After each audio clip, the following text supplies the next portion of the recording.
मुकरब खानाने एक बाण संभाजी राजांच्या दिशेनं मारला, पण तो बाण लागला कवी कलशांना आणि माझा कवी कलश घोड्यावरून खाली पडला. जसा कवी कलश घोड्यावरून पडला ना, माझ्या शंभू राजांनी पाखऱ्याचा लगाम खेचला. जसा लगाम खेचला, पाखऱ्या दोन खुऱ्यावरती उभा राहिलं. पाठीमागं बघतात त्या कवी कलश घोड्यावरून पडल्यात, पण तो कवी कलश सांगत होता, राजन राजन तुम्ही आमच्यासाठी थांबू नका, तुम्ही रायगड जवळ करा, तुम्ही आमच्या जीवाची पर्वा करू नका, आम्हाला काय होणार नाही, पण तुम्ही इथून जा.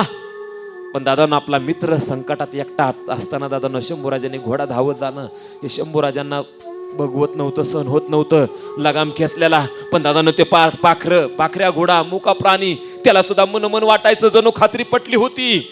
असं वाटतात की मुक्या जनावराला भरपूर गोष्टी कळतात.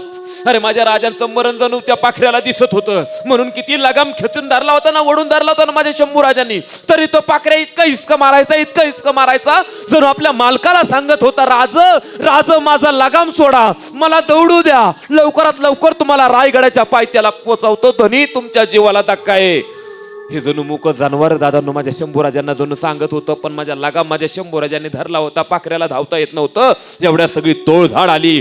दादांनो माझ्या शंभूराजा घोड्यावरनं उतरले. आता लढण्याखेरीज पर्याय नाही. सारी 2,500-3,000ची फौज दादांनो नावडी बंदीच्या बंदराच्या बाजूनी जवळ यायची कुणाची हिंमत होत नव्हती.